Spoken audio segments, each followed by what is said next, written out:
நல்லா இருக்குங்க ஐயா. ஓகே. அன்பானவர்களுக்கு மதிய வணக்கம். வாழ்க வளமுடன். இன்று 3வது நாள் வகுப்பு நமக்கு. ஸோ நம்ம ஏற்கனவே வகுப்புல பார்த்த விஷயங்களை கொஞ்சம் ரீகால் பண்ணிக்கலாம். அதுக்கப்புறம் புது பகுதிக்கு போகலாம். நம்ம முதல் நாள் வகுப்புல இந்த பஞ்சபூதங்களுடைய தன்மைகள் பற்றி பார்த்திருந்தோம். நில மூலகம் எப்படி, நீர் மூலகம் எப்படி, காற்று மூலகம் எப்படி அப்படிங்கிறதையும். 2வது நாள் வகுப்புல நம்மளுடைய மரம் மூலகம், அது ஏன் மரம் சொல்றோம், ஆகாயம்ங்கிறத ஏன் மரம் சொல்றோம் அப்படிங்கிறத பத்தி விரிவாக பேசியிருந்தோம். அதுக்கப்புறம் நெருப்பு மூலகத்துடைய தன்மைகளை பத்தி பேசியிருந்தோம். ஸோ முதல்ல நில மூலகத்தை பத்தி சொல்லும் பொழுது அதுக்கு ஆக்கம், அழிவு 2 விஷயமும் தெரியும். எதை ஆக்கும், எதை அழிக்கும், நல்லதை ஆக்கும், கெட்டதை அழிக்கும் அப்படிங்கிற விஷயத்தை பத்தி பேசணும். காற்று 24 மணி நேரம் நம்ம கூட பயணப்படுது. நம்ம அந்த காற்றோட சூழல்ல தான் வாழ்ந்துட்டு இருக்கிறோம் அப்படிங்கிறதை பார்த்திருந்தோம். அதுக்கப்புறம் நீர் மறைந்திருக்கும் விஷயங்களை வெளிக்கொண்டு கொடுக்கும் ஆற்றல் உள்ளது சொல்லி நீரை பற்றி பேசியிருந்தோம். மரம் ஈர்ப்பாற்றல் கொண்டது அப்படின்னு சொல்லி மரத்தை பற்றி நிறைய பேசியிருந்தோம். நெருப்புங்கிறது வாழ்நாள் உயிர் அப்படிங்கிற சக்தியை நம்ம உடல்ல நிலைநாட்டும் திறன் வாய்ந்தவர் நெருப்பு அப்படின்ட்டு நெருப்பு சக்தியை பத்தி பேசியிருந்தோம். ஸோ இன்னைக்கு நம்ம என்ன பார்க்க போறோம் அப்படின்னா, இந்த ஏற்கனவே உறுப்புகளை பத்தி பேசியிருந்தோம். அதாவது உடலுக்கு உள்ள இருக்கிற உறுப்புகளை பத்தி பேசியிருந்தோம். இன்டர்னல் ஆர்கன்ஸை பத்தி நம்ம நிறைய பேசியிருந்தோம். இந்த ஒவ்வொரு எலமெண்ட்டுக்கும், ஃபார் அன் எக்ஸாம்பிள் நம்ம எர்த் அப்படின்னு எடுத்துட்டா, எர்த் எலமெண்ட்டுக்கு நமக்கு 2 பேர் வேணும், ஸ்டொமக் அண்ட் ஸ்பிளீன் அப்படிங்கிற ஆர்டரை பத்தி பேசியிருந்தோம். அதே மாதிரி காற்றுக்கு எடுத்துட்டா லங்ஸ் அண்ட் லார்ஜ் இன்டெஸ்டைன், நீருக்கு எடுத்துட்டா கிட்னி அண்ட் யூரினரி பிளாடர், உட் எடுத்துட்டா லிவர் அண்ட் கால் பிளாடர், மரம் எடுத்துட்டா நம்மளுடைய ஹார்ட் அண்ட் ஸ்மால் இன்டெஸ்டைன் அப்படின்னு சொல்லி இந்த 5 விதமான உள்ளுறுப்புகளை பற்றியும் பேசியிருந்தோம். அது ஒவ்வொன்றும் 2 நபர்களாக இருக்கிறாங்க. ஹஸ்பண்ட் அண்ட் ஒய்ஃப் மாதிரி சேர்ந்து இருக்கிறது தான் அவங்களோட பழக்கம் அப்படிங்கிறதையும் பேசியிருந்தோம். இன்றைய வகுப்புல நம்ம என்ன பண்ண போறோம் அப்படின்னா, நம்ம அந்த 10 கோட்பாடுகள் அப்படிங்கிற விஷயத்தை பத்தி நம்ம பார்க்க போறோம். அந்த 10 கோட்பாடுகள் எதுக்கு நமக்கு அப்படிங்கிற ஒரு கேள்வி வரும் இல்லைங்களா? பொதுவா ஓகே, தேங்க்யூ ராமகிருஷ்ணன் சார். பொதுவாக நம்ம எல்லா இதுலையும் மெடிக்கல் சிஸ்டம் அப்படின்னு சொல்லி வந்தாலே அதுக்கு டயக்னோஸ்டிக் ப்ரொசீஜர் சொல்லி ஒன்று கண்டிப்பாக தேவைப்படும். எப்படி ஒருத்தர் சொல்லக்கூடிய பிரச்சனைகளை எப்படி நம்ம டயக்னோஸ் பண்றோங்கிறது ரொம்ப ரொம்ப முக்கியமா இருக்கும். இப்போ மாடர்ன் மெடிசன் சொல்லக்கூடிய பகுதியில் ஒரு டெஸ்ட் எடுக்காம உங்களால எதையுமே அவங்க டயக்னோஸ் பண்ண முடியாது. ஏன்னா அது ப்ரொசீஜர் அப்படி, அந்த சிஸ்டம் அப்படிதான் டிசைன் இருக்குது. மினிமம் ஒரு பிளட் டெஸ்ட் எடுக்கலாம், அல்லது யூரின் டெஸ்ட் எடுக்கலாம், அல்லது சப்போஸ் ஏதாச்சும் போன் ரிலேட்டடா இருந்தால் எக்ஸ்ரே எடுக்கலாம், வேற ஏதாவது ஆர்கன் ரிலேட்டடா இருந்தால் எம்ஆர்ஐ எடுக்கலாம், சிடி ஸ்கேன் எடுக்கலாம், அப்படி இல்லைன்னா மினிமம் ஒரு அல்ட்ராசவுண்ட் எடுக்கலாம். இப்படி மல்டிபிள்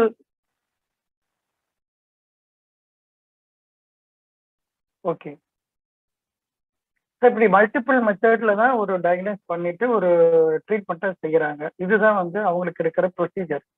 அதனாலதான் போனா ஏன் டெஸ்ட் எடுக்கிறாங்க அப்படின்னா வேற ஆர்டர் கிடையாது அவங்களுக்கு. அதனால அவங்க அந்த ஆர்டர் படி தான் ப்ரொசீட் பண்ணி ஆகணுங்கிறதுனால மினிமம் இந்த டெஸ்ட் எல்லாம் எடுத்துட்டு அதுல ஏதாவது வேல்யூஸ்க்கு மாறி இருக்கான்னு பார்த்துட்டு அதுக்கு ஒரு கெமிக்கல் காம்பவுண்டுங்கிற பேர்ல டேப்லெட் கொடுக்குறாங்க.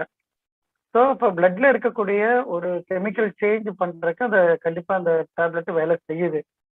அது செஞ்சதுக்கு அப்புறம் நீங்க டெஸ்ட் எடுத்து பார்த்தீங்கன்னா அதோட வேல்யூ மாறி இருக்குங்கிறதையும் திருப்பி கன்ஃபார்ம் பண்ணி ரீகன்ஃபார்ம் பண்ணிட்டு தான் நம்மள செக் பண்ணி அனுப்புறாங்க.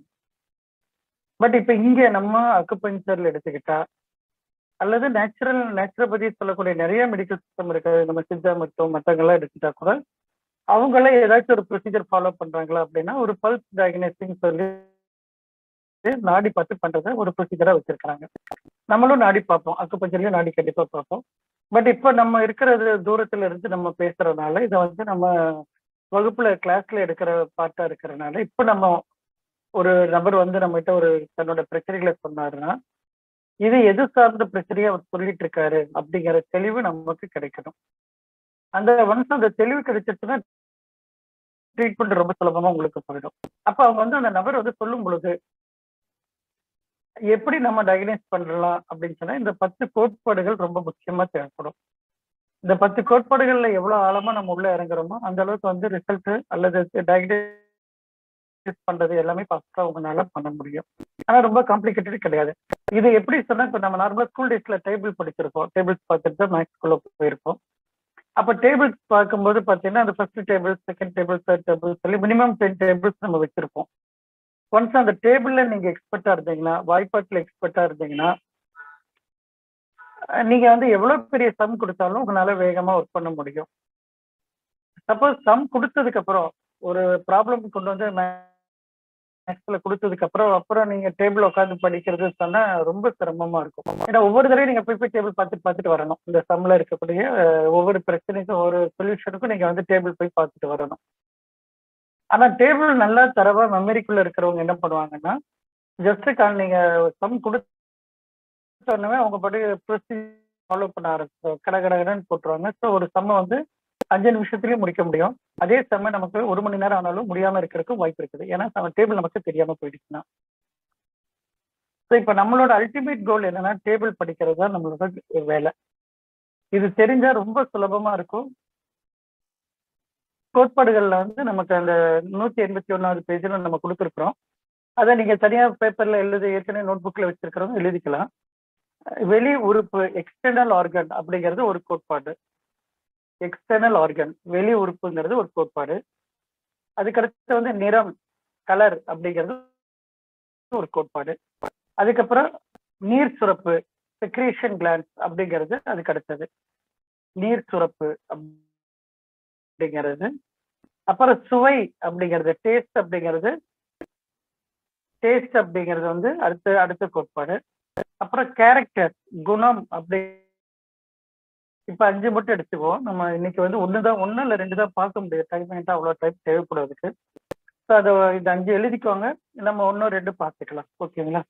ஸோ வெளி உறுப்பு அப்படின்னு நம்ம முதல்ல எடுத்துக்கிட்டா, நிலம் அப்படின்னா நிலத்துக்கு வந்து நமக்கு வந்து ஏற்கனவே 2 ஆர்கனை பத்தி பார்த்திருக்கோம். ஸ்பிளீன் அண்ட் ஸ்டொமக் அப்படிங்கிறது தெரியும் நமக்கு. வயிறும் மண்ணீரல் 2 இருக்குது. இதுல ஏதாவது ப்ராப்ளம் இருந்துச்சுன்னா அக்குபஞ்சர் என்ன சொல்லுது சொன்னா, கண்டிப்பா அவங்க உதட்டுல, அதாவது லோயர் லிப்ல ஏதாச்சும் டிஃபரன்ஸ் தெரியும் அப்படின்னு சொல்லி சொல்றாங்க. அப்போ நம்ம லிப்ஸ்ல என்ன ப்ராப்ளம்ஸ் எல்லாம் வரலாம் அப்படின்ட்டு எடுத்துட்டா, பொதுவாக லோயர் உதடு வந்து வெடிச்சிட்டு இருக்கிறது, ட்ரையா இருக்கிறது பார்ப்போம் நம்ம. இப்போ ஒரு சிலர் சொல்லுவாங்க, இல்ல எனக்கு வந்து சம்மர்ல இருக்காது, வின்டர்ல தான் அந்த மாதிரி ட்ரையா இருக்கும் அப்படின்னு சொல்றாங்க வச்சுக்கிட்டாலும். அல்லது இல்லை எனக்கு வின்டர்ல ப்ராப்ளம் இருக்காது, சம்மர்ல தான் எனக்கு ட்ரையா இருக்கு அப்படி சொன்னாலும் சரி, இது வந்து இண்டிகேஷன் என்னன்னு சொன்னா இந்த லிப்ல ப்ராப்ளம் கிடையாது. இந்த லிப் வந்து ஒரு ரெப்ரஸன்டேட்டிவ் சொன்னா ஏதோ ஒரு பிரச்சனையை சொல்லக்கூடிய ஒரு நபரா இருப்பார், அவ்வளவுதான். இப்போ உதாரணத்துக்கு ஒரு ஸ்கூல் இருக்கு வச்சுக்கோங்களேன். ஒரு ஸ்கூல்ல ஒரு கிளாஸ் ரூம்ல ஒரு டீச்சர் வந்து கிளாஸ் எடுத்துட்டு இருக்கிறாங்க. நல்லா ஆக்டிவா இருக்கிற பொண்ணு. திடீர்னு பார்த்தா ஒரு 2 நாள் முகம் ரொம்ப டயர்டா வர்றா, ஒரு மாதிரி டல் அடிச்சுட்டு இருக்கிறா. கண்டிப்பா டீச்சர் வந்து அதை நோட் பண்ணதான் செய்வாங்க, ஸ்கூல்ல பொண்ணுங்க ஆக்டிவா இருக்கிறாங்களா இல்லையா. அப்ப அந்த பொண்ணை பாக்குறாங்க, டல்லா இருக்கிறாங்கன்னா அவங்க கேட்கறாங்க, என்னம்மா என்ன ப்ராப்ளம் சொல்லி கேட்கறாங்க. அந்த மிஸ் கேட்கறாங்க, என்னம்மா என்ன ப்ராப்ளம் சொல்லி கேட்கறாங்க. அப்ப அந்த பொண்ணு சொல்றா, இது மாதிரி வீட்டுல அம்மாவுக்கு உடம்பு சரியில்லை, அதான் டல்லா இருக்கிறேன்னு சொல்றா அப்படின்ட்டு எடுத்துக்கிட்டா. உடனே டீச்சர் அவங்க என்ன பண்ணுவாங்க, ஒண்ணும் இல்லம்மா சீக்கிரம் சரியாயிடுவாங்க அப்படின்ட்டு ஜென்ரலா கன்சோல் பண்றாங்க. ஸோ அந்த பொண்ணு ஓகே அப்படின்ட்டு ரிலாக்ஸ் ஆகுறா. திருப்பி அவளோட நிலைமை வந்து அப்படியே தான் இருக்கும், உடனே ஆக்டிவா இருக்க மாட்டான். ஸோ 2 நாள் ஆச்சு, 3வது நாள் ஆச்சு, ஸ்கூலுக்கு வரா, அதே மாதிரி டல்லா வர்றா. 4th டே வரும்போது அந்த குழந்தை வரும்போது ரொம்ப ஆக்டிவா வர்றா, ரொம்ப சிரிச்சுட்டு சந்தோஷமா வர்றா அப்படின்னு சொன்னா, இப்ப எஸ் அ கிளாஸ் டீச்சர் அவங்க அதுல அந்த பொண்ணோட முகத்தை வச்சு என்ன பார்த்துக்கிட்டாங்க அப்படின்னா, வீட்டுல இருக்கிற அம்மா, தட் இஸ் அவங்க அம்மா உள்ள இருக்கிறாங்க, வீட்டுக்குள்ள இருக்கிறாங்க, வீட்டுக்குள்ள இருக்கிற அம்மாட்ட என்ன மாற்றம் நடந்ததுங்கிறத வச்சு சொல்ல முடியும். அப்ப வீட்டுக்கு போகல அவங்க, ஆனா உள்ள நடந்த மாற்றத்தை வந்து சொல்றாங்க. பொண்ணு அம்மா உடனே கேட்கறாங்க, என்னம்மா அம்மா நல்லா ஆயிட்டாங்களா கேட்கணும். ஆமா அம்மா நல்லா ஆயிட்டாங்க, அம்மா தான் எனக்கு டிஃபன் செஞ்சாங்க அப்படின்னு அந்த குழந்தை சொல்லும்போது ஓகே மிஸ்ஸும் புரிஞ்சுக்கிறாங்க. ஸோ இது எப்படின்னா, உள்ள இருக்கிற பிரச்சனைய ஒரு குழந்தையோட முகத்தை வச்சு பாக்குற மாதிரியே நம்ம உடம்புக்குள்ள இருக்கிற பிரச்சனைய கண்டிப்பா நம்மளுடைய வெளியே இருக்கிற ஆர்கன்ஸ் வச்சு கண்டுபிடிச்சிக்கலாம். அதுதான் பாட்டுல நம்ம பேச போறோம். ஸோ இந்த உதடு அப்படிங்கிறது வந்து பாத்தீங்கன்னா நமக்கு வந்து உள்ள இருக்கக்கூடிய ஒரு ஆர்கனோட ரெப்ரஸன்டேட்டிவ் மட்டும் ஞாபகம் வச்சு உள்ள இருக்கிற யாரோட ரெப்ரஸன்டேட்டிவ் சொன்னா நம்மளுடைய ஸ்டொமக் அண்ட் ஸ்பிளீன், அதாவது வயிறு மண்ணீரலுடைய ஏதாவது பிரச்சனைகள் இருந்தா டெஃபினட்டா இதை உதடு வெடிக்கதான் செய்யும். அது சம்மரா இருந்தாலும் சரி, விண்டரா இருந்தாலும் சரி. அப்போ பூமி வந்து வெடிக்கும், பார்த்துருப்போம் இல்லைங்களா? ரொம்ப ட்ரை ஆயிடுச்சுன்னா வெடிச்சுதான் இருக்கும்.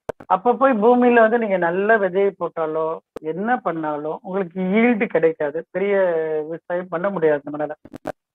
அப்ப பூமியை முதல்ல குளிர்ச்சி பண்ணணும். குளிர்ச்சி பண்ணதுக்கு அப்புறம் தான் அடுத்த கட்ட விளைச்சலுக்கு போக முடியும். அதானே நம்ம இயல்பா பண்றோம். அது போலவே இங்க நம்ம உடல்ல ஒரு பாதிப்பு இருக்குங்கிறது உதடு காமிக்கும் பொழுது நம்ம அந்த பூமிங்கிறது நிலம்ங்கிற தன்மை உள்ள 2 பேர் இருக்கிறாங்க இல்லைங்களா? Spleen and stomach. இவங்களை குளிர்ச்சிப்படுத்துற பிரதானமான வேலைகளை தான் நம்ம செய்ய முடியும். ஒன்ஸ் அவங்க குளிர்ச்சி அடைஞ்சாச்சு சொன்னா இந்த உதட்டுல இருக்கிற ட்ரைனஸ் போயிடும். அந்த ட்ரைனஸ் போனதுக்கு அப்புறம் அவங்க உணவு எடுத்துக்கிட்டா அது வந்து ஒரு பெரிய தொந்தரவு பண்ணாது, அது நல்ல எனர்ஜியா மாறும். அப்படி இல்லாம நம்ம பாட்டுக்கு அதுக்கு பொதுவா இப்ப லேடிஸா இருந்தாங்கன்னா என்ன பண்ணுவாங்க, உதடு வெடிச்சிட்டுக்குன்னா ஒரு லிப் கார்டு டெம்பரரியா போட்டுக்கலாம். ஒரு ஃபங்க்ஷனுக்கு போறோம் அப்படின்னா, சார் அது ட்ரையா இருக்குது பாக்குறதுக்கு நல்லா இல்லை அப்படின்னா, ஓகே லிப் கார்டு போட்டுக்கிறேன்னா போட்டுக்கோங்க. பட் அது சொல்யூஷன் கிடையாது. அது ஒன்லி மாஸ்கிங், டெம்பரரி மாஸ்க் பண்ணிக்கிறீங்க நீங்க, அவ்வளவுதான். பட் அது சொல்லக்கூடிய விஷயம் என்ன அப்படிங்கறத நீங்க ரீட் பண்ணணும்.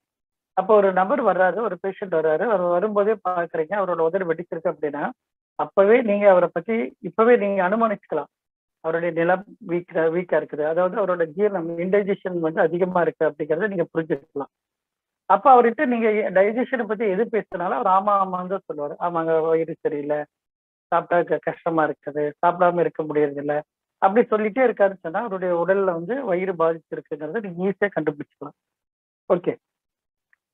அப்ப உதடுடைய ட்ரைனஸ் வச்சோ அல்ல உதட்டுல புண்ணு வருது, இந்த உதட்டோட ஓரமா புண்ணு வருது, அல்லது மேல் உதட்டுல புண்ணு இருந்தாலும் சரி, அதுவும் இதுலதான் சேரும்.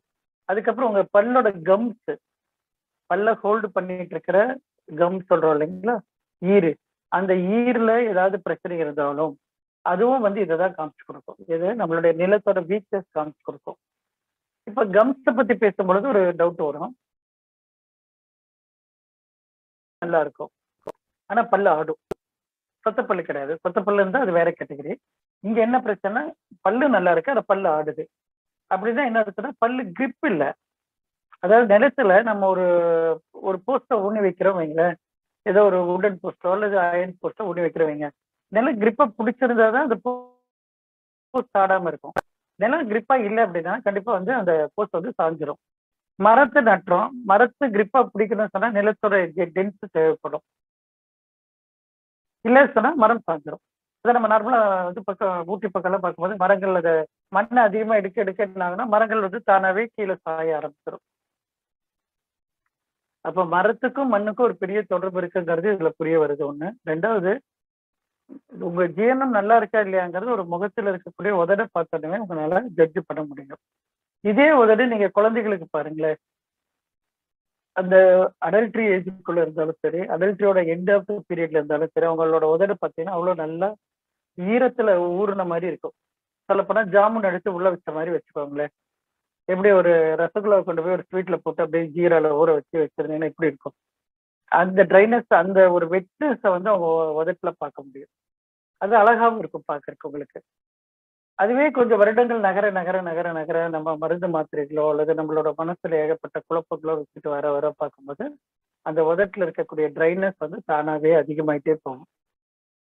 அப்ப இதுக்கு வந்து உதட்டை வந்து கவனிச்ச ஒரு சின்ன விஷயத்தை வச்சு அவங்களோட கேரக்டர்ஸ், அவங்களோட ஆக்டிவிட்டிஸ் எல்லாத்தையும் உங்களால சொல்ல முடியும். இப்போ இந்த ஃபர்ஸ்ட் ஸ்டேஜ்ல நீங்க என்ன பண்ணலாம், உதட்டுல ஒரு ப்ராப்ளம் இருக்கு அல்லது கம்ஸ்ல ஒரு ப்ராப்ளம் இருக்கு அப்படின்னா சிம்பிளா அது வந்து நம்மளுடைய எர்த் எலிமெண்டோட வீக்னஸ், அதாவது எர்த் எலிமெண்ட் கெட்டு போயிடுச்சுங்கிற வேர்டு கிடையவே கிடையாதுங்க, நம்ம பயன்படுத்த மாட்டோம். எர்த் எலிமெண்ட்ல ட்ரையா இருக்கு அல்ல எர்த் எலிமெண்ட் வீக்கா இருக்குன்னு சொல்லலாம். எனர்ஜி இம்பேலன்ஸ்ங்கிற வேர்டு வேணா பயன்படுத்தலாம். அதாவது சக்தி சமநிலையில இல்லை அப்படின்னு நீங்க தாராளமா சொல்லலாம். ஓகே. அதுக்கு அடுத்தது நம்ம காற்று சக்திக்கு வரோம். காற்று சக்தி சொல்லி வரும் பொழுது அதுக்கு வந்து காற்றுக்கு 2 பேரு. ஒருத்தர் வந்து நம்மளுடைய நுரையீரல், இன்னொருத்தர் பெருங்குடல். லங்ஸ் அண்ட் லார்ஜ் இன்டெஸ்டைன் சொல்லி 2 பேர் இருக்கிறாங்க. அந்த லங்ஸ் லார்ஜ் இன்டெஸ்டைன்ல ஏதாச்சும் வீக்கா இருந்தா யாரு காமிச்சு கொடுப்பாங்கன்னா நம்மளுடைய மூக்கு காமிச்சு கொடுக்கும். அதுல என்ன பியூட்டினா, நம்ம மூக்கு எப்படி இருக்கோ, மூக்கோட இது 2 ஹோல் இருக்கு அப்படின்னா, அது 2 பார்ட்டா இருக்கும். நம்மளுடைய லங்ஸ் வந்து 2 பார்ட்டா இருக்கும். ஸோ அந்த லங்ஸோட ஷேப் எப்படின்னா, கொஞ்சம் அகண்ட ஒரு இலை மாதிரி இருக்கும். அந்த அகண்ட இலையை அமுத்துனா எப்படி இருக்குமோ, அது மாதிரி தான் நம்ம மூக்கு ஒட்டிட்டு இருக்கும். அவ்வளவுதான். இப்ப மூக்கு அப்படின்னா நம்ம மூக்கோட ஷேப்பை பத்தியோ அல்லது அதனோட அப்பியரன்ஸை பத்தியோ இங்க பேசல. அதனோட ஆக்டிவிட்டி எப்படி இருக்கு, அதனோட சென்ஸ் எப்படி இருக்கு, அதை பத்தி தான் பேச போறோம். ஓகே. ஸோ இப்ப மூக்கு வந்து சென்ஸா இருக்குது அப்படின்னா, ஒண்ணு அவரோட எந்த ஸ்மெல் எடுத்தாலும் ரெகக்னைஸ் பண்றக்கூடிய ஆற்றல் இருக்கும். அப்படி இருந்துச்சுன்னா மூக்கு நல்லா இருக்குன்னு அர்த்தம். அதே சமயம் மூக்குல வந்து ஒரு சிலருக்கு வந்து இந்த உள்ள ஒரு எலும்பு வளருதுன்னு சொல்லுவாங்க. சப்போஸ் மூக்கு திடீர்னு அடைச்சிக்கிட்டே இருக்கும் அவருக்கு. அப்புறம் வந்து ரொம்ப நாளா தொந்தரவு இருக்கு சொல்லிட்டு ஸ்கேன் பண்ணி பார்த்தா வந்து உள்ள ஒரு எலும்பு வளர்ந்துருக்கு அப்படின்னு சொல்லுவாங்க. சரி, அந்த எலும்பு வளர்ந்துருந்தா என்ன பண்ணலாம் அப்படின்னா, சர்ஜரி பண்ணிக்கலாம் அப்படிங்கிறது மாடர்ன் மெடிசனோட சிஸ்டம். ஓகே, சர்ஜரி பண்ணிட்டோம் அப்படின்னா, சர்ஜரி பண்ணதுக்கு அப்புறமோ இல்லை சர்ஜரி பண்றதுக்கு முன்னாடியோ நாம கேட்கலாம் அவங்கள்ட்ட, சப்போஸ் இந்த சர்ஜரி பண்ணியாச்சு, இனிமேல் என்னுடைய மூக்குல வந்து அந்த எலும்பு வளராம இருக்குமா அப்படின்னு கேட்டா, டெஃபினட்டா கேரண்டி தர முடியாது அப்படிங்கறத சொல்லுவாங்க. ஏன்னா அது திருப்பி ஒரு 3 to 4 இயர்ஸ்க்கு அப்புறம் திருப்பி எலும்பு வளரதான் செய்யும். அப்போ ஒரு விஷயத்துல நம்ம புரிஞ்சுக்க வேண்டிய விஷயம் என்னன்னு சொன்னா, அதாவது நம்ம பிரச்சனையை சால்வ் பண்ணிட்டோம் நினைக்கிறோம். ஆனா அந்த பிரச்சனையை கொடுத்த நபர் யாரு சோர்ஸோ அதை நம்ம அட்டன் பண்ணவே இல்லைன்னு அர்த்தம். அப்ப நம்மளோட எய்ம் என்னன்னா, பிரச்சனை பத்தினதே நமக்கு பிரச்சனை கிடையாது. நம்மளோட இதை வந்து எப்படி டயக்னைஸ் பண்ணலாம், அந்த பிரச்சனையை யாரு கிரியேட் பண்றான், அந்த நபர் யாரு அப்படின்னா, ஒரு சைலண்ட் ஸ்லீப்பர் செல் மாதிரி அமைதியா இருந்துட்டு இருப்பாரு. ஆனா அவர் தான் அத்தனை வேலையும் செஞ்சுட்டு இருப்பாரு.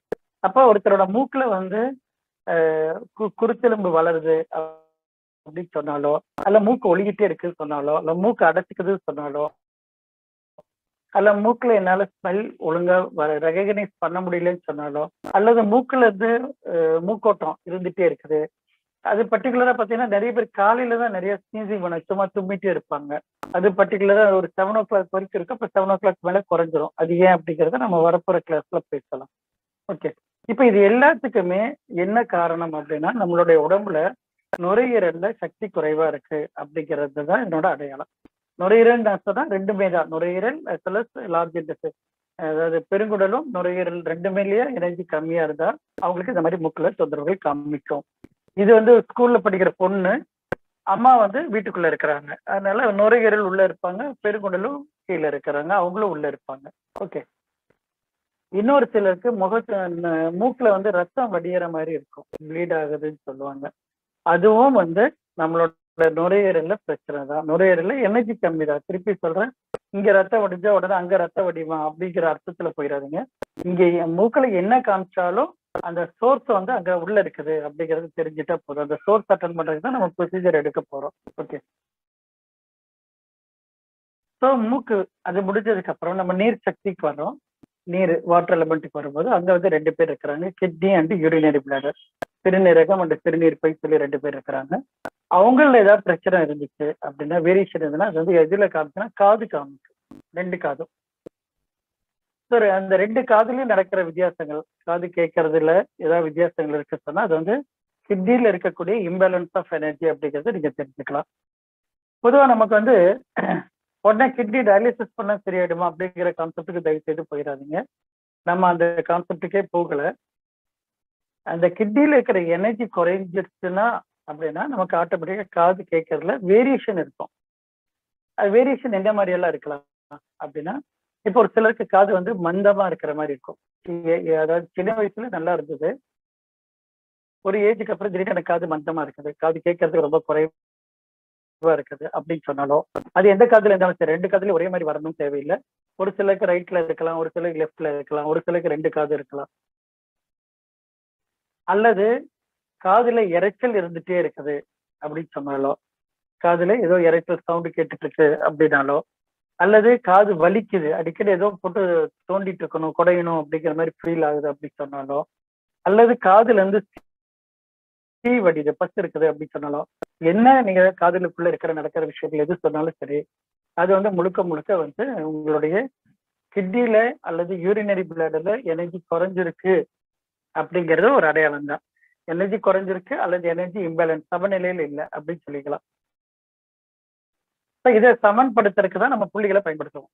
சரிங்களா? இதை சமன்படுத்துறதுக்கு புள்ளிகளை தூண்டி விட்டோம்னா திருப்பி சமநிலைக்கு போயிடும். அது சமநிலை ஆனதுக்கு அப்புறம் அந்த கிட்னி தான் உங்களுடைய காதை சரிப்படுமே தவிர நீங்க கொடுக்குற பாயிண்ட் வந்து நேரா போய் காதை சரிப்படுத்தாது. அது ஞாபகம் வச்சுக்கோங்க. இப்ப நம்ம என்ன பண்றோம் மாடர்ன்ல, நம்ம காதுல பிரச்சனைனா நேரா காதை மட்டும் செக் பண்றோம். காதுக்குள்ள சப்போஸ் அழுக்கு சேர்ந்துருந்தா அது கிளீன் பண்றோம். ஓகே, அதுக்கு எண்ணெய் ஊற்றி கிளீன் பண்ணலாம். அல்லது அவங்க மெத்தட்ல கிளீன் பண்றதா இருந்தாலும் it's okay. It's temporary source தான். பட் காது கேட்கல அப்படின்னா நீங்க காதுல ஏதாவது ப்ராப்ளம் சொல்லி இருந்துச்சு சொன்னா அது முழுக்க முழுக்க கிட்னில எனர்ஜி குறைவு அப்படிங்கிறத உடம்பு சொல்லிட்டு இருக்கு அப்படிங்கிறத புரிஞ்சுட்டா போதும். ஓகே, காதுல நடக்கிற விஷயம் எதுவா இருந்தாலும் சரி, ஈவன் ஒரு சிலருக்கு வந்து காது ரொம்ப ஷார்ப்பா இருக்குது, சின்ன சவுண்டு கூட நல்லா தெளிவா கேட்குது அப்படின்னா அதுவும் அவங்களுடைய சிறுநீரகத்தோட ஆரோக்கியத்தை காமிக்குது, அவ்வளவு நல்லா இருக்குது அப்படிங்கிறத எடுத்துக்கலாம். இதெல்லாம் குழந்தைகள்கிட்ட கவனிச்சீங்கன்னா பார்த்து நல்லா தூங்கிட்டு இருப்பாங்க, சின்ன சவுண்டு கேட்டாலும் டக்குன்னு முழிச்சுக்கிறாங்க அப்படின்னா அது வந்து அவங்களோட கிட்னியோட எனர்ஜி நல்லா இருக்குங்கிறது அடையாளம். பட் தூக்கத்துல டிஸ்டர்ப் ஆகக்கூடாது. அது அடுத்த லெவல். நம்ம இந்த லெவல்ல மட்டும் பேசிட்டு இருக்கிறோம், இன்னைக்கு பேசிட்டு இருக்கிறோம். நாளைக்கு மறுநாள் எல்லாம் வரும்பொழுது இன்னும் கொஞ்சம் அட்வான்ஸ் லெவல்ல கிளாஸஸ் போயிட்டு இருக்கும். அப்ப வந்து இது தூக்கங்கிறது வந்து டீப் ஸ்லீப் தான் பெஸ்ட் அப்படிங்கறத சொல்லுவோம். ஓகே, அப்ப காதுல நடக்கக்கூடிய வலி, காதுல இருக்கக்கூடிய சத்தம், அல்லது யாரோ பேசிட்டு இருக்கிற மாதிரி இருக்கக்கூடிய ஃபீலிங், அல்லது காதுல இருந்து தீ வடிகிறது, அல்ல அப்பப்ப குறைஞ்சிட்டே இருக்கணுங்கிற மாதிரி ஃபீல் ஆகுறது, இந்த மாதிரி நீங்க எது சொன்னாலும் சரி அது முழுக்க முழுக்க உங்களுடைய நீர் சமநிலை இல்லை அப்படிங்கிற வேர்ட்ல முடிச்சிடலாம். அப்ப இந்த நபருக்கு எந்த பஞ்சபூதம் பாதிச்சிருக்கு, எந்த பஞ்சபூதத்தினால இவரோட பிரச்சனையை ஃபேஸ் பண்ணிட்டு இருக்காரு அப்படின்னு சொன்னா இந்த நபருக்கு நீர் சம்பந்தப்பட்ட பிரச்சனை, நீரை சரிப்படுத்தினா அவரோட பிரச்சனை சால்வ் ஆயிடும் அப்படிங்கிற கன்க்ளூஷனுக்கு நீங்க வந்துக்கலாம். அதுக்கு அடுத்தது மரம். மரத்துடைய மரம்னா நமக்கு தெரியும், லிவர் அண்ட் கால்பிளடர், கல்லீரலும் பித்தப்பையும் சொல்லிட்டு இந்த ரெண்டு பேருத்துல ஏதாச்சும் ப்ராப்ளம் வந்து அது எங்கே காமிக்கணும், கண்ணு காமிக்கும். கண்ணுதான் வந்து மரம் சம்பந்தப்பட்ட விஷயங்களை செஞ்சு கொடுக்கறவரு, சரி பண்றவரு. கல்லீரல்ல என்ன ப்ராப்ளம் நடந்தாலும், பர்டிகுலரா கல்லீரல் பித்தப்பை ரெண்டுமே வர்றாங்க, அதுல என்ன ப்ராப்ளம் வந்தாலும் கண்டிப்பா உங்களோட கண்ணு காமிச்சு கொடுத்துரும். இப்ப இன்னும் சுலபமா உங்களுக்கு சொல்லப்போனா நம்மளோட கல்லீரல்ல மஞ்சள் ஜாண்டிஸ் சொல்லுவாங்க இல்லைங்களா, மஞ்சள் காமாலை ஜாண்டிஸ் சொல்லுவாங்க. இப்ப ஜாண்டிஸ் வரும்போது ஒருத்தரோட பிரச்சனை எப்படி நீங்க ஐடென்டிஃபை பண்ணுவீங்கன்னு சொன்னா கண்ணை பார்த்தாலே தெரியுமே மஞ்சளா இருக்கு அப்படின்னு நீங்க கூலா சொல்லுவீங்க. அப்ப அந்த கண்ணை பார்த்தாலே ஜாண்டிஸ் தெரியுதுன்னா ஜாண்டிஸ் எதனோட சார்ந்ததுன்னு சொன்னா லிவரோட சேர்த்தது. அப்ப லிவர்ல நடந்த ஒரு பிரச்சனைய ஒருத்தரோட முகத்தை பார்த்தோன்னா உங்களால சொல்லிட முடியும், கண்ணை பார்த்தோன்னா உங்களால தெளிவாக சொல்ல முடியும். அப்ப கண்ணுல என்ன ப்ராப்ளம் வரலாம்னா கண்ணோட விஷன் கிளாரிட்டி இல்லாம இருக்கிறது. அதாவது ஒரு ஏஜுக்கு மேல கிளாரிட்டி இல்லாம இருக்குங்கிறது வந்து இயல்பானது, அதை நம்மளால மாத்துறது முயற்சி பண்ண முடியாது. பட் சின்ன வயசுலயே கண்ணாடி போட்டுட்டு இருக்கிறாங்க அப்படின்னா அதுக்கு வந்து கண்டிப்பா இந்த கண்ணுக்குண்டான நம்ம ட்ரீட்மெண்ட் பாயிண்ட் கொடுக்கும்போது கண்டிப்பா அதுல சேஞ்சஸ் கிடைக்கும். அது கண்ணுக்குண்டான ட்ரீட்மெண்ட் பாயிண்ட் கிடையாது, நம்மளுடைய கல்லீரலுக்கு உண்டான ட்ரீட்மெண்ட் பாயிண்ட். லிவருக்கு உண்டான எனர்ஜி தான் நீங்க கொடுப்பீங்க. லிவர் நல்லா ஆச்சுன்னா ஆட்டோமேட்டிக்கா அவர் வந்து கண்ணை பார்த்துக்குவாரு. அதாவது அவரோட பெரிஃபரல் ஆக்டிவிட்டிஸ் வேலைகள் வந்து நிறைய இருக்கும். ஒரு லிவருக்கு ஒரு 1000 வேலை இருக்குன்னு எடுத்துக்கோமே, அவர் கோடிக்கணக்கான வேலை இருக்குது, ஒரு 1000 வேலை இருக்குன்னு எடுத்துட்டா அந்த 1000த்துல ஒரு வேலை தான் கண்ணை பாதுகாக்கிறது. அப்ப அவர் நல்லா இல்லாதனாலதான் அந்த கண்ணுல இருக்கிற வேரியேஷன் உங்களுக்கு தெரியுது. அப்ப அவரை சரிப்படுத்திட்டீங்கன்னா அவர் நல்லா ஆனதுக்கு அப்புறம் போய் கண்ணை சரி பண்ண ஆரம்பிப்பாரு. ஓகே, அப்போ கண்ணுல நடக்கக்கூடிய விஷயம் என்னென்ன இருக்கலாம் சொன்னா ஒண்ணு பார்வையில வேரியேஷன், அது ஷார்ட் டிஸ்டன்ஸா இருக்கலாம், லாங் டிஸ்டன்ஸா இருக்கலாம், எதுவாக இருந்தாலும் சரி. அப்புறம் வந்து கண்ணுல எப்பவுமே தண்ணி வடிஞ்சிட்டே இருக்கிற மாதிரி ஒரு ஃபீலிங். கண்ணு வந்து ஒரு சிலருக்கு வடியும், கண்ணுல தண்ணியே வெளியே வரும். இன்னொரு சிலருக்கு கண்ணு ட்ரையா இருக்கும், கண்ணு ட்ரையா இருந்தாலும் ரொம்ப வலி எடுக்கும், கண்ணு வந்து அசைக்க முடியாது. அப்புறம் கண்ணுல கட்டி வர்றது, அல்லது கண்ணுல இருந்து பூளை நிறைய வந்துட்டே இருக்கிறது, அல்லது கண்ணு வந்து எரிச்சலா இருக்கிற மாதிரி ஒரு ஃபீலிங். இன்னொரு சிலர் சொல்லுவாங்க கண்ணு ஏதோ மண்ணு போட்டு தேய்ச்ச மாதிரி இருக்கு சார், கண்ணை போட்டு தேய்ச்சிட்டே இருக்கணும் போல இருக்குது அப்படின்னு சொல்றது. இந்த மாதிரி கண் சம்பந்தப்பட்ட விஷயங்கள் எது சொன்னாலும் அது முழுக்க முழுக்க யாருடைய வேலை சொன்னா நம்மளுடைய லிவரோட வேலையை காமிக்கிறாரு அப்படின்னு புரிஞ்சுட்டு அந்த பர்டிகுலர் நபருக்கு மரத்துடைய சக்தி வளர்ச்சியை நம்ம அதிகப்படுத்தி தான் போதும். மரம் நல்லாகும் பொழுது ஆட்டோமேட்டிக்கா அவருடைய கண்ணில் இருக்கிற பிரச்சனை சரியாகும். சின்ன குழந்தைகளா இருக்கிறாங்க, ஸ்கூல் டேஸ்ல இருக்கிறாங்க அப்படின்னா தாராளமா நீங்க பாயிண்ட்ஸ் கொடுத்தீங்கன்னா, கொஞ்சம் டைம் தேவைப்படும். பாயிண்ட்ஸ் கொடுத்தீங்கன்னா ஈவன் அவங்க கண்ணாடி போட்டுட்டு இருந்தா கூட கண்ணாடியை உங்களால எடுக்க வைக்க முடியும். அதனால தைரியமா கண்ணுக்கு ஏதாச்சும் பிரச்சனைனாலும் உங்களால தீர்வு கொடுக்க முடியும். அது கண்ணுக்கு உண்டான தீர்வு கிடையாது. மீண்டும் சொல்றது வந்து கல்லீரலுக்கு உண்டான தீர்வு அப்படிங்கறத புரிஞ்சுக்கோங்க. அதுக்கு அடுத்தது நமக்கு வந்து யாரு இருக்காங்கன்னு சொன்னா நெருப்பு சக்தி. நெருப்பு சக்திக்கு நம்ம ஏற்கனவே 2 மூலத்தை பத்தி 2 உறுப்புகளை பத்தி சொல்லியிருக்கிறோம். ஹார்ட் அண்ட் ஸ்மால் இன்டெஸ்டைன் சொல்லிட்டு இருதயமும் சிறுகுடலும் சொல்லியிருக்கிறோம். இந்த இருதயம் சிறுகுடல்ல ஏதாவது பிரச்சனைகள் வந்துச்சு, ஏதாவது இம்பேலன்ஸ் இருந்துச்சுன்னா அது எதுல காமிக்கணும்? நம்மளுடைய நாக்குல காமிக்கும். நாக்கு நேரடியா நாக்குல வித்தியாசத்தை காமிக்கும். அப்ப நாக்குல வரக்கூடிய புண்ணு அப்படின்னாலோ, அல்ல நாக்குல வரக்கூடிய டேஸ்ட் இல்லாம இருக்கிற சூழல் இருந்தாலோ, அல்ல நாக்கு வறண்டு போகுது சொன்னாலோ, அல்ல நாக்கு நீட்டி பார்க்கும்போது பாலம் பாலமா வெடிச்ச மாதிரி இருக்கும் அப்படி இருந்தாலோ, அல்லது நாக்குல எனக்கு ஏதாச்சும் ஒண்ணுன்னா நாக்கு பேசும்போது குளறுது அப்படி சொன்னாலோ, அந்த மாதிரி நாக்கு சம்பந்தப்பட்ட பிரச்சனைகள் எது இருந்தாலும் அது முழுக்க முழுக்க வந்து நம்மளுடைய இருதயம் சிறுகுடலோட பிரச்சனை. இங்க கூட ஒரு தெளிவு ஒண்ணு பார்த்துக்கோ. இருதயம் சிறுகுடல் சொன்னா உடனே ஒருத்தரோட நாக்குல வந்து புண்ணு இருக்குது அப்படின்னா நீங்க போயிட்டு சார் உங்க இதயத்துல ஏதாவது பிரச்சனை இருக்கலாமா அப்படின்ட்டு தயவு செய்து சொல்ல வேண்டாம்.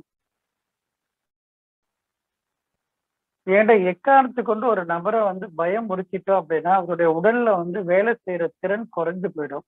உடம்பு ரெக்கவரி ஆகிறது ரொம்ப டிலே ஆயிடும். ஏன்னா யாருமே பயப்பட தயாரா இல்லை. தெளிவா இருந்து சந்தோஷத்தை கொடுத்தீங்கன்னா எல்லாரும் ஏத்துக்க தயாரா இருப்பாங்க. அப்போ சொல்லக்கூடிய விஷயத்துல நம்ம பயமுறுத்துற மாதிரி ஒரு நபரை சொல்லக்கூடாது. அதனால என்ன பண்ணலாம் அப்படின்னா அவருடைய திருக்குறளும் அது சார்ந்த நம்ம தான் உண்மையை பேசுறோம்னு சொல்றோம். உண்மையை பேசும்போது பொய் கலக்க கூடாது, பொய் இல்லாமே இருக்கணும். அதே சமயம் அந்த நபருக்கு உண்மையை சொல்றோம், அதை வலிக்கவும் கூடாது. அப்படின்னா நீங்க இருதயம்ங்கிற வார்த்தையை கேட்டாதான் இப்ப இருக்கிற மாடர்ன் மெடிசன் இருதயத்தை பத்தி நிறைய பேசியிருக்கனால பயப்படுறாங்க. இதே ஒரு 30 வருடங்களுக்கு முன்னாடி இருதயத்தை பத்தி யாராவது பேசியிருந்தா கூட அவ்வளவு சீரியஸா யாரும் எடுத்திருக்க மாட்டாங்க. இப்ப இருக்கிற காலகட்டத்துல இருதயத்தை பத்தி பேசினா உடனே வலிக்கிற மாதிரி இருக்குதா அப்படி கேட்டா கூட ஆமாங்க லேசா வலிக்கிற மாதிரி இருக்கு, போல இருக்குது அப்படின்ட்டு யோசிப்பாங்க. அதனால அப்படி சொல்லாம அவங்களுடைய சிறுகுடல் ஏதாச்சும் பிரச்சனை இருந்தாலும் கண்டிப்பா நாக்குலதான் காமிக்கும். உண்மையும் அதுதான். அப்ப அந்த நபருக்கு அந்த உண்மையை சொல்றதா இருந்ததுன்னா சிறுகுடல்ல பிரச்சனை அப்படின்னு கூட நீங்க தாராளமா சொல்லலாம். அப்ப சிறுகுடல்னா நம்ம யாருக்கும் வந்து அதோட இம்பார்ட்டன்ஸ் அதிகமா தெரியாது. ஏன்டா அதை பத்தி யாரும் அதிகமா பேசுறது இல்லை. பட் அது எவ்வளவு வைட்டல் வேலை பண்ணதுங்கிறது வரப்போற காலங்கள்ல பார்க்கலாம் நம்ம. அப்ப சிறுகுடல்ல நடக்கக்கூடிய மாற்றங்களும் நாக்குல தான் காமிக்கும். அப்ப நாக்குல உங்களுக்கு புண்ணு இருந்தாலோ, நாக்குல சாப்பிட முடியல, நாக்கு டேஸ்ட் இல்லை, அல்ல வறண்டு போகுது, பேசும்போது எனக்கு ரொம்ப சிரமமா இருக்குது அப்படின்னு சொல்லி என்ன மாதிரி ஃபீலிங்ல நீங்க சொன்னாலும் அது முழுக்க முழுக்க உங்க உடம்புல இருக்கக்கூடிய நெருப்பு சக்தியோட குறைபாடு அப்படிங்கறத தெரிஞ்சுக்கோங்க. ஓகே, அப்போ நம்ம ஆர்டர் படுத்தினோம், ஃபர்ஸ்ட்ல இருந்து ஆர்டர் படுத்த ஆரம்பிச்சோம்னா முதல்ல வந்து நிலம் சக்திக்கு 2 உறுப்புகள் இருக்கு. டேபிள் மாதிரி போட்டுக்கோங்க. நிலத்துக்கு பக்கத்துல 2 பேர் இருக்கிறாங்க. ஸ்பிளீன் அண்ட் ஸ்டொமக், அதாவது இரைப்பையும் மண்ணீரலும் இருக்குதுன்னு சொல்லியிருக்கோம். அதுக்கு அடுத்ததுக்குள்ள பக்கத்துல வந்து நீங்க என்ன பண்ணலன்னா அதுக்கு நேரா வந்து உதடு அப்படின்ட்டு எழுதிக்கலாம். ஸோ உதட்டுல எது நடந்தாலும் அது நிலம் சம்பந்தப்பட்டது அப்படின்னு சொல்லிக்கலாம். காற்றுன்னு எடுத்து அதுல 2 பேர் இருக்கிறாங்க. பெருங்குடலும் நுரையீரலும் பெருங்குடலும் இருக்கிறாங்க. இந்த நுரையீரல் பெருங்குடலுடைய வெளியே யார் இருக்கிறாங்க சொன்னா மூக்கு. உங்களுடைய மூக்குங்கிறத நோட் பண்ணிக்கலாம். அதுக்கடுத்து நீர் எடுத்துட்டா நீருக்கு அடுத்தது வந்து உங்களுடைய 2 உறுப்புகள் சிறுநீரகம், சிறுநீர் பை, கிட்னி அண்ட் யூரினரி பிளாடர். அதுக்கு நேரம் வந்து காது. அது கீழே வரும்போது மரத்துக்கு நேரம் கல்லீரல் அண்ட் பித்தப்பை, லிவர் அண்ட் கால்பேடர். அதுக்கு நேரம் உங்களுடைய கண் அப்படிங்கிறது எடுத்துக்கலாம். ஸோ கண்ணுங்கிறது ரொம்ப ரொம்ப டிசைட் பண்ணக்கூடிய ஃபேக்டர்ஸ். நீங்க ஒரு பொருளை வாங்கலாமா வேண்டாமா எல்லாமே கண்ணு டிசைடிங் அத்தாரிட்டி நம்ம சொல்லியிருக்கிறோம். அதுதான் நம்ம ஏற்கனவே வகுப்புல சொல்லும் போது ஈர்ப்பு ஆற்றல்னு சொன்னோம். ஒரு கண்ணை ஒருத்தரை பார்த்தாதான் நமக்கு வந்து அவர் மேல ஈர்ப்பு இருக்கும். அவரோட கண்ணு வந்து நம்மளை இழுக்கும், நம்மளை அறியாம பண்ணுவோம். அதான் சின்ன குழந்தைகளா இருக்கும்போது நீங்க இதை கவனிச்சா தெரியும். எந்த குழந்தையும் படுத்துட்டு இருக்கும் பொழுது அது பாட்டுக்கு ரிலாக்ஸா தான் தூங்கிட்டு இருக்கும். திடீர்னு கண்ணை திறந்துச்சுன்னா அது யாரை நோக்கி பார்க்குதோ அந்த பார்க்கறவங்க பரவசம் அடைவாங்க. உடனே சொல்லுவாங்க, ஆஹா இந்த குழந்தை என்ன பார்த்துட்டா என்ன பார்த்துட்டா. குழந்தை கூப்பிடவும் இல்லை, வான்னு சொல்லவும் இல்லை, நான் உங்ககிட்ட பேசுறேன்னு சொல்லவும் இல்லை. அது வாயே பேச முடியாது. சின்ன குழந்தை 3 மாச குழந்தையா இருந்தாலும் அந்த குழந்தையோட கண் பார்வை யார் மேல படுதோ அவங்க சந்தோஷப்படுவாங்க. ஏன்னா அந்த குழந்தையோட மரம் கல்லீரல் அவ்வளோ நல்லா இருக்கு அப்படிங்கிறது அர்த்தம். இதுதான் நம்ம வகுப்புல வந்து மரம்ங்கிறது ஈர்ப்பு ஆற்றல் சொல்லியிருக்கிறோம். இது நிறைய விஷயத்துக்கு அங்கங்க இப்படி மாத்திட்டு. அடுத்தது வந்து நம்ம நிறம் அப்படின்ட்டு ஒரு பாட்டு இருக்கு. நிறத்துல வந்து நம்ம இதே மாதிரி 5 பஞ்சபூதங்கள் மாதிரி 5 பஞ்சபூத கலர் இருக்கும். 5 பஞ்சபூத கலர்களை வச்சே வந்து அவங்களோட பிரச்சனைகளை நம்ம அனலைஸ் பண்ண முடியும். அதுல வந்து நம்மளுடைய நிலம் அப்படிங்கறதுக்கு வந்து என்ன கலர்னா எல்லோ கலர் வந்து நிலம். எல்லோ வந்து நிலம்ங்கிற பாட்டுல சேரும். அதாவது மஞ்சள் நிறத்துல வெளிப்படக்கூடிய பிரச்சனைகள் வந்து நம்மளுடைய நிலம் சம்பந்தப்பட்டதாக நீங்க எடுத்துக்கலாம். ஓகே. அப்ப மஞ்சள் நிறத்துல என்னென்ன இருக்கலாம் அப்படின்னு சொல்லி பாத்தீங்கன்னா, கண்ணு மஞ்சளா ஆகலாம். இப்பதான் சொன்னா மஞ்சள் காமாலை அப்படின்னு சொன்னா அது வந்து கனெக்டட் வித் ஜாண்டிஸ் வந்து கனெக்டட் வித் லிவர் அப்படின்னு நம்ம சொல்லியிருந்தோம். அதே கண்ணு தான் இப்ப அடுத்த லெவல்ல நீங்க அடுத்த டேபிளுக்கு வந்துட்டீங்க. ஃபர்ஸ்ட் டேபிள் முடிச்சிட்டீங்க, செகண்ட் டேபிள் வந்துட்டீங்க. ஸோ செகண்ட் டேபிள் வந்து அதோட கொஞ்சம் அட்வான்ஸா தான் இருக்கும். ஸோ செகண்ட் டேபிள் படி என்னன்னா, கண்ணு மஞ்சள் நிறத்தில் இருக்குது அப்படிங்கும்போது, கண்ணு அப்படின்னா அது மரமாவும் இருக்குது. மஞ்சள் நிறம் சொன்னா இப்ப நம்ம சொல்லும்போது நிலம்னு சொல்றோம், எர்த்துன்னு சொல்றோம். அப்ப அந்த நபருக்கு 2 சக்திகளும் அதாவது அந்த நபருக்கு நிலமும் பாதிக்கப்பட்டிருக்கு, எர்த்தும் பாதிச்சிருக்கு, உட்டும் பாதிச்சிருக்குங்கிறது தெரிஞ்சுக்கிட்டீங்கன்னா அந்த 2க்கும் சேர்த்து ட்ரீட்மெண்ட் கொடுக்க ஆரம்பிச்சீங்கன்னா அவருக்கு நிரந்தரமா சால்வ் ஆயிடும். ஓகே. வேற எங்க மஞ்சள் நிறத்துல வரலாம் அப்படின்னா, சளி பிடிச்சிருச்சு, சளி வந்து மஞ்சள் நிறத்துல போயிட்டு இருக்கு அப்படின்னா அதுவும் வந்து நிலத்துடைய வீக்னஸ் தான். அப்ப வந்து என்ன பண்ணலாம்னா, மூக்குங்கிறது வந்து இப்பதான் பார்த்தோம் காற்று சக்தின்னு சொன்னோம். மூக்கு வந்து காற்று சக்தி. அதுல இருக்கக்கூடிய நீர் இப்ப வரக்கூடிய தண்ணி எப்படி வருதுன்னு சொன்னா மஞ்சள் நிறத்துல வருது. அப்படி மஞ்சள் நிறத்துல வரும்போது அந்த நபருக்கு காற்றும் பாதிச்சிருக்கு, காற்றோட சக்தி சமநிலையில் இல்லை, பிளஸ் மஞ்சள் நிறம் இருக்கிறதால நிலத்தோட சக்தி சமநிலையில் இல்லை. அப்படின் போது அவருக்கு காற்றையும் சமன்படுத்தணும், நிலத்தையும் சமன்படுத்தணும். ஓகே. அதுக்கு அடுத்தது மஞ்சள் நிறம் சப்போஸ் ஒருத்தர் காதுல சீ வடியுது. ஆனா அந்த சீ வடியுதுங்கிறது அப்ப முன்னாடி பேசணும். இப்ப நம்ம பேசுவோம் சீ வடிகிறது ஓகே. அந்த சீ என்ன கலர்ல வடியுதுன்னு கேளுங்க. சப்போஸ் அது கலர்ல மஞ்சள் நிறத்துல சீ வடியுது அப்படின்னா டெஃபினட்டா அது வந்து காற்று சம்பந்தப்பட்ட பிரச்சனைனால காற்று சம்பந்த காதுல இருந்து வடியுதுன்னு எடுத்துக்கலாம். அப்ப அவருடைய காதுங்கிறது நீர், மஞ்சள் நிறம்ங்கிறது வந்து காற்று. இது 2ஐயும் சேர்த்தும் போது அவருக்கு என்ன ட்ரீட்மெண்ட் தரணும்னு சொன்னா, நீரையும் காற்றையும் சமன்படுத்துற புள்ளி எங்க இருக்கு பார்த்து அந்த புள்ளியை தொட்டா அவருக்கு சால்வ் ஆக ஆரம்பிக்கும். ஓகே. வேற மஞ்சள் நிறம் வேற எங்க இருக்கலாம் அப்படின்னு சொன்னா, நம்ம எச்சில் துப்புறோம், அது மஞ்சள் நிறத்துல இருக்கு அப்படின்னா அதுவும் வந்து நிலம் சம்பந்தப்பட்ட பிரச்சனை அப்படின்னு எடுத்துக்கலாம். யூரின் போறோம், யூரின் போகும்போது நார்மலா கலர்லெஸ்ஸா, அதாவது பிளாங்கா பிளெயினா வாட்டர் தண்ணி மாதிரி போயிட்டு இருக்குது. அதே யூரின் ரொம்ப எல்லோவா போகுது அப்படின்னா பெரியவங்க என்ன சொல்லுவாங்க, சூடு பிடிச்சிருச்சு அப்படிம்பாங்க, அதுல உள்காய்ச்சல் இருக்குன்னு சொல்லுவாங்க. அந்த உள்காய்ச்சல் அப்படிங்கிறது எதை மீன் பண்றது சொன்னா உங்களுடைய மண்ணீரல்ல இருக்கக்கூடிய வெப்பத்தை தான் அவங்க சொல்லுவாங்க. மண்ணீரல் சொன்னா ஸ்பிளீன்ல இருக்கக்கூடிய வெப்பம். அப்படி ஸ்பிளீன்ல வெப்பம் அதிகமாயிடுச்சு சொன்னா உங்களுக்கு யூரின் வந்து மஞ்சள் நிறத்துல போகும். அப்ப வந்து யூரின் இது மஞ்சள் நிறத்துல காமிக்கிறதுனால அது நிலம் சம்பந்தப்பட்டது. பட் போறது யூரின்ல போறதுனால அது வந்து நீர் சம்பந்தப்பட்டது. அப்போ 2 விஷயத்தையும் சரிப்படுத்தணும், நீரையும் சரிப்படுத்தணும், நிலத்தையும் சரிப்படுத்தணும் அப்படிங்கிறது மட்டும் புரிஞ்சுட்டா போதும்.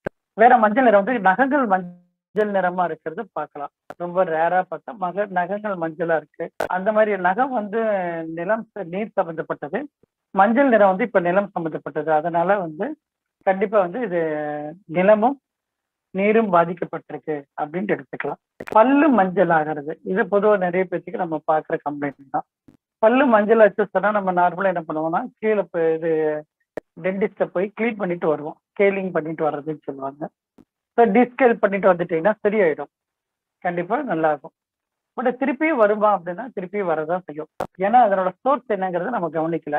பல்லுக்கு மேல இருக்கிற கோட்டிங்கை மட்டும் எடுத்து விட்டுட்டோமே தவிர உள்ள இருக்கிற சோர்ஸ் நம்ம போகல. அதனால அந்த சோர்ஸ் எதுன்னு சொன்னா ஸ்பிளீன் அண்ட் ஸ்டமக் தான். ஸ்பிளீன் ஸ்டமக் 2ம் நல்லா இருந்துச்சு சொன்னா உங்களுடைய பல் வந்து வெள்ளை வெள்ளைன்னு இருக்கும். ஸ்பிளீன் ஸ்டமக் வீக்கா இருந்துச்சு சொன்னா உங்க பல்லு வந்து மஞ்சள் நிறத்துல இருக்கும். ஓகே. ஸோ இது நிறத்துல வந்து இப்போ நம்ம இந்த நிறத்தோட நம்ம நிறுத்திக்கலாம். ஏன்னா டவுட் செக்ஷன் நம்ம ஆரம்பிக்கணும். அதுக்கு அடுத்த கலர் இந்த 4 கலர் இருக்கு. நாளைக்கு அடுத்த வாரம் பார்க்கும்போது இந்த 4 கலர்களை நம்ம ஆரம்பிக்கலாம். இதுதான் நமக்கு தேவையான டூல். இது முக்கியமானது இதுதான். உங்களோட ஆர்வம் எதுல இருக்கு சொன்னா புள்ளிகளை எப்பதான் காமிப்பீங்க, புள்ளிகள் தெரிஞ்சா எங்களுக்கு ஈஸியா இருக்கும்ல அப்படின்னு நினைப்பீங்க. பிரதானமாவே யோசிக்கவே வேண்டாம்.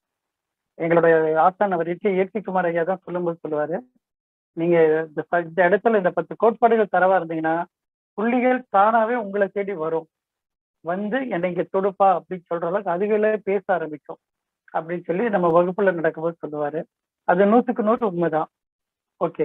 அதனால நம்ம இந்த கோட்பாடுகள் எவ்வளவுக்கு எவ்வளவு தரவாயி ஒரு பேஷண்ட்டை வந்து எந்த 2 சக்தி பாதிச்சிருக்கு அல்லது 3 சக்தி பாதிச்சிருக்கு அப்படிங்கிற விஷயம் உங்களுக்கு தெளிவடைஞ்சா போதும். இப்போ ட்ரீட்மெண்ட் எல்லாம் உங்களுக்கு வித்தின் நோ டைம்ல 1 மணி நேரம் போதும் நீங்க ட்ரீட்மெண்ட் பண்ண ஆரம்பிச்சிடலாம். ஓகே. பட் டயக்னைஸ் பண்றதுக்கு உங்களுக்கு கண்டிப்பா வந்து சில டைம் தேவைப்படும். அதனால இப்போ நம்ம சொல்லி கொடுத்துருக்கிற டாபிக்கை வச்சுட்டு நீங்க என்ன பண்ணலாம்னா உங்கள் அருகில் இருக்கக்கூடிய நபர்கள் யாராச்சும் இருந்தாங்கன்னா அவங்கள பாருங்க, அவங்கள்ட்ட பேசுங்க. அவங்க பேசும்போது அது எது சம்பந்தப்பட்டதாக இருக்கலாம் அப்படின்னு நீங்க நினைக்கிறீங்களோ அதை மட்டும் முடிஞ்சா உங்க நோட்டில் எழுதுங்க, இல்லைன்னா உங்க மெமரியில எழுதி வைங்க. போதுமானது. மறுபடியும் வரக்கூடிய சந்தேகங்களை நம்ம தீர்க்க ஆரம்பிச்சுக்கலாம்.